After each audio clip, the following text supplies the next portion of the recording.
বিধানসভা প্রার্থী দীপশিখা সরকার। তোমার তো মানে ছাত্র জীবন থেকে রাজনীতি শুরু আসতে করে বর্তমানে নিয়মিত রয়েছে, তো খুব বেশি দীর্ঘ তোমার ছোট, তোমার রাজনৈতিক যাত্রা বেশি দীর্ঘ না, তাও তুমি কি বলবে? মানে অনেকটা এক্সপিরিয়েন্স তোমার হয়েছে, দুটো আলাদা রাজ্য, কি বলবে? আমার রাজনৈতিক যাত্রা বা এসএফআই এর সঙ্গে বা বাংলাদেশের সঙ্গে আমার অ্যাক্টিভ পার্টিসিপেশন আসলে কলেজ থেকে সেটা 2010 সাল। তার আগে যদিও আমি একটা ভীষণ রকম বামপন্থী রাজনৈতিক ঘটনায় বড় ছোটবেলা থেকে বামপন্থী রাজনীতিকে সিপিআইএমকে কাছ থেকে দেখেছি, ফলে একটা অলরেডি একটা ধারণা ছিল, একটা মতাদর্শগত ইনক্লিনেশন ছিল, যেটা পরবর্তীকালে কলেজে যাওয়ার পর আমার মনে হচ্ছে যে যা আমি শুনেছি তার একটা বাস্তব।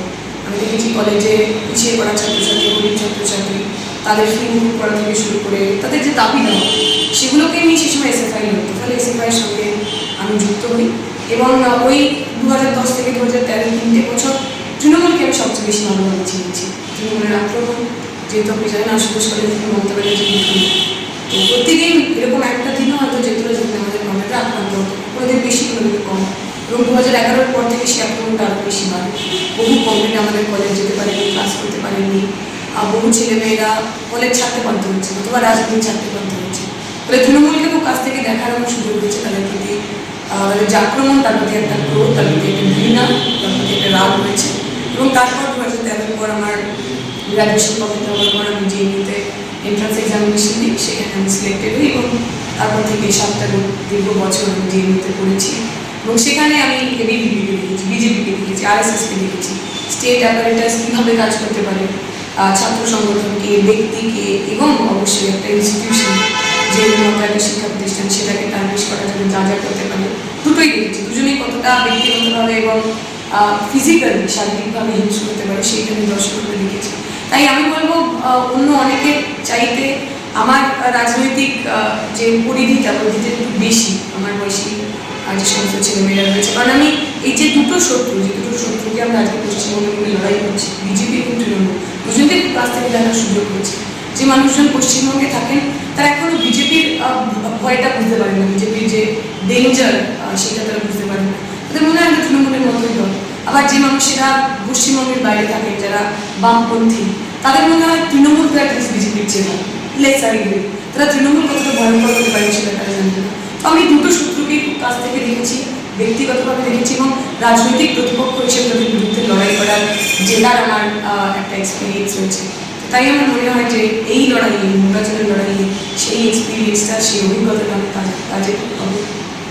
বেশ, বামপন্থীকে ঠেকাতে তো তৃণমূলকে আনা হয়েছিল এবং সেখানে যে বিধায়ক ছিলেন বৈশালী ডালিয়া, তিনি আজকে বিজেপির তো সেক্ষেত্রে কি অনেকটা সুবিধা হয়ে গেল তোমার, মানে ভাবমূর্তি দিক? কারণ এমনিতেই একটা বিশাল অভিযোগ তৃণমূলের রয়েছে দুপক্ষে, যেমন বৈশালী ডালিয়া বলছে যে দুই প্রকার মতো দল করে খাচ্ছে, আবার ওদিকে গোষ্ঠীদ্বন্দ্ব একটা মানে মেন ইস্যু যেমন উনি করছেন, তেমন ওদিকে তৃণমূলের যারা রয়েছে তারা বলছে যে অনেক রকম অন্যায়ভাবে উনি কাজ করে গেছেন। তো সেক্ষেত্রে কি খুব একটা বেশি সুবিধা না, একটা তো হচ্ছে এই যে ধরুন 5টা বছর উনি এমএলএ রইলেন, 5টা বছরের প্রথম এতগুলো বছর একবারের জন্য উনি বললেন না তৃণমূলে এই ধরনের সমস্যা আছে ইত্যাদি ইত্যাদি। আজকে তৃণমূলের যে নেতারা বলছেন বিগত 5 বছরে বৈশালী ডালিয়া কিছু কাজ করেননি, তারা বিগত 5 বছরের এতগুলো সময় কিছু বললেন না যে উনি কাজ করেননি। আসলে হতে পারে আমার বাড়িতে আমার কারোর সঙ্গে সমস্যা, আমার বাড়িতে কারোর সঙ্গে ঝামেলা, আমি খুব বেশি হলে বাড়ি ছেড়ে চলে যেতে পারি, কিন্তু আমার বাড়ির সাথে সমস্যা আমি আমার বাড়ির শত্রুর বাড়িতে গিয়ে তো আশ্রয় নিব না, সেটা তো হতে পারে না যদি সত্যি আমার বাড়ির লোককে ভালোবাসি। তাই আমরা মনে করি তিনি বৈশালী ডালিয়াও হতে পারেন এবং বহু মানুষ যারা বিগত কতদিন বছরে রাজনীতিতে এসেছেন তারা কোনো রাজনৈতিক আদর্শের জন্য আসেন, তারা মানুষের জন্য কাজ করবেন, মানুষকে পরিষেবা দেবেন, এইভাবে আসেন। তারা নিজের হাতে বোঝাতে এসেছেন, নিজের স্বার্থের জন্য এসেছেন। তারা দেখছেন যে পার্টিতে তার বেশি তিনি অর্থ কামাতে পারবেন, যেখানে তিনি আরও বেশি সিকিউর, আরও বেশি তার পক্ষে তার স্বার্থ বাঁচবে, সেই জায়গায় তারা যাচ্ছে। আমাদের কাছে সহজ কঠিন না, আমাদের কাছে যেটা মেন চ্যালেঞ্জ এই নির্বাচনে এবং আগের নির্বাচনগুলো ছিল সুষ্ঠুভাবে ভোট পরিচালনা করা। 2011 পর থেকে যে নির্বাচন কি বাড়িমুখী হয়েছে, বেশিরভাগ ক্ষেত্রে আমাদের সমর্থকরা কর্মীরা ভোট দিতে পারেনি, আমরা বুথে এজেন্ট বসাতে পারিনি, মেরে তুলে দেওয়া হয়েছে।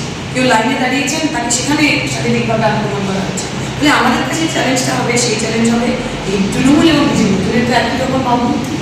আজকে যারা তৃণমূল ছিলেন তারা বিজেপি হয়েছে, ফলে তারা যেভাবে ভোট করান সেই যে একটা অগণতান্ত্রিক পদ্ধতি, সেই অগণতান্ত্রিক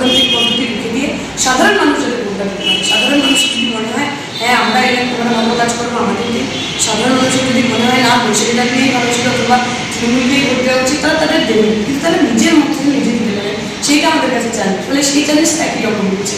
সেখানে বৈশাখী আর একটা পার্টি থেকে অন্য পার্টিতে যাওয়া এফেক্ট করবে।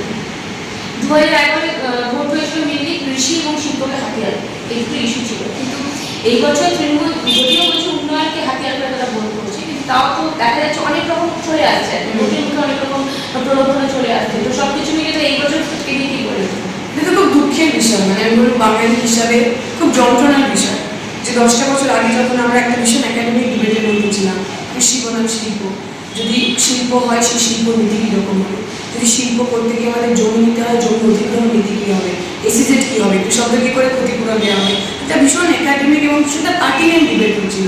যে ডিবেটটা যে কোনো থার্ড ওয়ার্ল্ড কান্ট্রি যারা এগ্রিকালচার নির্ভর বা যারা কৃষি নির্ভর যারা শিল্পের দিকে যাওয়ার চেষ্টা করছেন, একই সঙ্গে তারা একটা ওয়েলফেয়ার স্টেট, তাদের জন্য খুব গুরুত্বপূর্ণ কতগুলো বিষয় নিয়ে আমরা 10টা বছর আগে আলোচনা করছি। 10টা বছর পর সেই রাজনীতিটা কোথায় যেন চলে গেছে। এখন টিভি খুললেই দেখা যাচ্ছে এর বউ ওই পার্টিতে চলে গেছে, তার বর কান্নাকাটি করছেন, অমুকে ঘুষ নিয়েছেন, অমুকে টাকা নিয়েছেন, অমুকের ব্যক্তিগত জীবন তার রাজনীতির সঙ্গে জুড়ে যাচ্ছে। এইটা খুব লজ্জার বিষয় বাংলার রাজনীতির জন্য, যে বাংলার রাজনীতি এত বড় বড় মাপের মানুষকে দিয়েছে। একটা সময় জ্যোতিবাবুকে ভারতের প্রধানমন্ত্রী করার কথা তো এই ভারতের মানুষকে ভেবেছেন, তো সেই উচ্চতা থেকে যে জায়গায় আমরা রাজনীতি থেকে নিয়ে এলাম সেটা খুব দুঃখের, সেটা খুব যন্ত্রণা।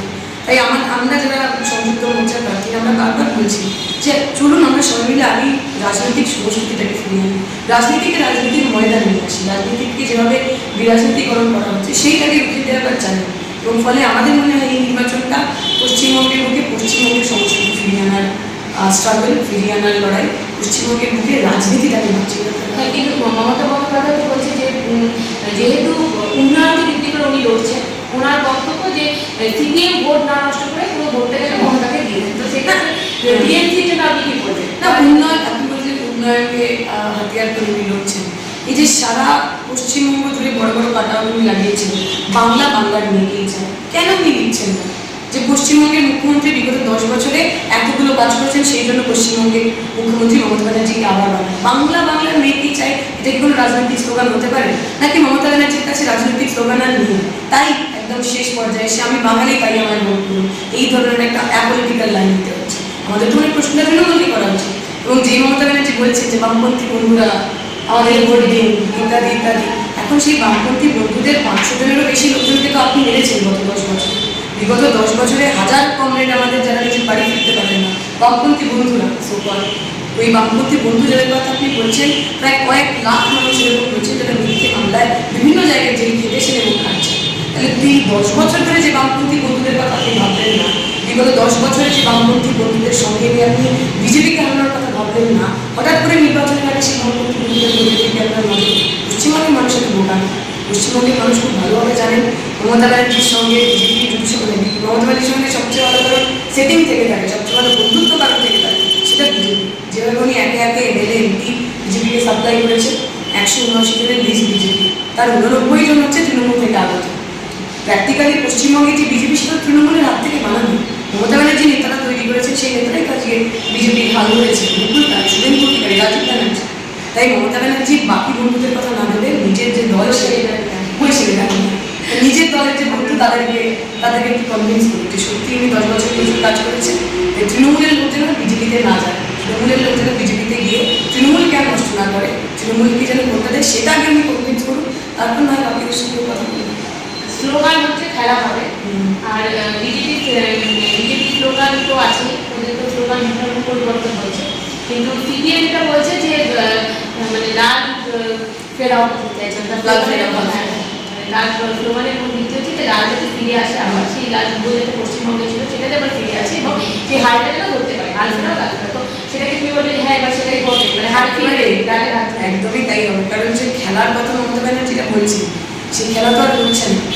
প্রতিযোগিতা বলছিল ডায়মন্ডে যাচ্ছে পাড়ায় পাড়ায়, কিন্তু যে কারা খেলতে চান কোথায় তৃণমূলের নেতার মধ্যে কাউকে দেখা যাচ্ছে না, কারণ তারা সবাই ড্রেসিং রুমে রয়েছে, জার্সি বন্ধ পাচ্ছেন, তৃণমূলের জার্সি বিজেপির জার্সি করছে, তো সেই খেলা এটাই খেলা, সেই খেলায় আমরা বিশেষ আগ্রহী।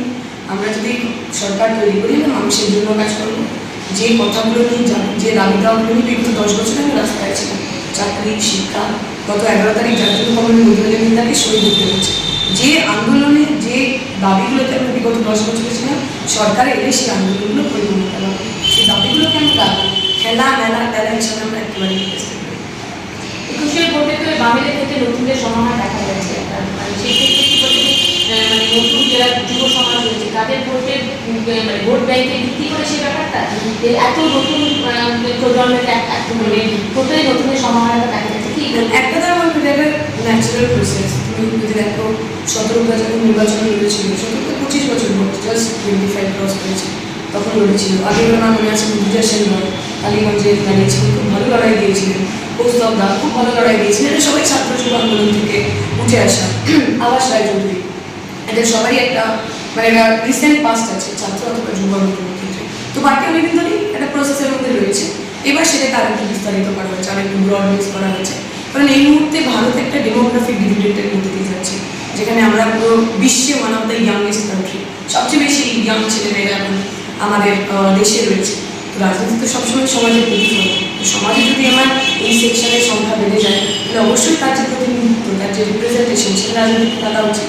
সেই জায়গাটাকে মাথায় রেখে আমাদের যদি প্রার্থী দেখো বহু ইয়াং ছেলেমেয়ে আমার বয়সী, আমার যে একটু তার সরকার হবে। আর যে মানুষগুলো এই লকডাউনের সময় মানুষের পাশে দাঁড়ালেন, এখন দুটো সরকার কোথাও খুঁজে পাওয়া যাচ্ছে না। নরেন্দ্র মোদী দাড়ি বাড়িয়ে রবীন্দ্রনাথ ঠাকুর হওয়ার চেষ্টা করছিলেন, আর মমতা ব্যানার্জি কাব্য বিকাশের রাস্তায় গরিব পাচ্ছিল। তো দুটো সরকার যখন মানুষকে ভুলে গিয়েছিল, যে ছেলেমেয়েগুলো নিজের জীবনের পরোয়া না করে বাড়িতে খাবার পৌঁছে দিল, স্যানিটাইজ করলো, শ্রমজীবী ক্যান্টিন চালালো, জনতার পরিবহন চালালো, কখনো কখনো বাইকে বসিয়ে একজন মুমূর্ষু রোগীকে করোনা রোগীকে হাসপাতালে নিয়ে গেল, তাদের কোনো দরকারে পেয়েছে। সরকারের না থেকেও যারা দরকারি ছিল তারাই আগামী দিনে সরকারে। অবশ্যই সময় আর বেশি নেবো না, আমি তোমাকে শেষ প্রশ্ন রাখবো যে প্রচণ্ড বাইরে গরম, সেক্ষেত্রে তুমি নিজেকে কীভাবে রাখছো মানে কীভাবে মেনটেন করছো, কারণ এখন কিন্তু খুব ব্যস্ত। তার মধ্যে আমাদের সময় দিয়েছে তাদের অবশ্যই রেডি থাকবে, কিন্তু তার সত্ত্বেও আমি একটা ছোট্ট প্রশ্ন রেখে তুমি কীভাবে নিজেকে ঠিক রাখছো? একটা তো সকালবেলা যখন বাড়ি থেকে বেরোচ্ছি, খেয়ে দিয়ে বেরোচ্ছি, মা ঠাকুমা খাবার তৈরি করে দিচ্ছে। এবং এই পুরো প্রচারের সময়টা একবারের জন্য আমার সঙ্গে যে কমরেডরা থাকেন, ছাত্র যুব মহিলারা, তারা একবারের জন্য বললেন না যে আমাকে জল খেতে হবে। প্রত্যেকবার ভাষণ দেওয়ার পর সঙ্গে সঙ্গে আমার কাছে জলের বোতল চলে আসে। যখন পাড়ায় পাড়ায় যাচ্ছি, পাড়ার মা বোনেরা, বাড়ির কাকিমারা, জেঠিমারা, তারা শরবত নিয়ে দাঁড়িয়ে রয়েছে, লেবু জল দিচ্ছে, কখনো ওয়ারেস দিচ্ছে, মানে মানুষের থেকে ইউজ রেসপন্স ভালোবাসা, কখনো মিষ্টি খাইয়ে দিচ্ছেন। এই তো কালকে তো একটি মেয়ে 17-18 বছর বয়স হবে, সে নিজের হাতে চকলেট বানিয়েছে আমার জন্য স্পেশাল, সে চকলেট নিয়ে দাঁড়িয়েছিল। বহু ছোট বাচ্চারা আমার সঙ্গে যখন দেখা করছে ফুলের মালা দিচ্ছে, তার সঙ্গে একটা চকলেট দিচ্ছে। তো এই যে ভালোবাসাটা, এই ভালোবাসাটা মতো আমি ক্লান্তিটাকে মুছে দিচ্ছে। যতই রূপটা হোক না কেন, কিন্তু ওই যে মা বোনেদের, এই এলাকার মানুষের যে ভালোবাসা, সেই ভালোবাসাটা এতটাই প্রশান্তি, সেই ভালোবাসাটা এতই ভালো লাগা, আমার মনে হয় এই গর্ব অনেক কিছু করতে পারে। অনেক ধন্যবাদ দীক্ষিতা, আশা করবো যে তুমি খুব ভালো থাকো, নির্বাচন খুব ভালো হোক এবং তোমাকে অনেক অভিনন্দন রইল আমাদের সাইড থেকে।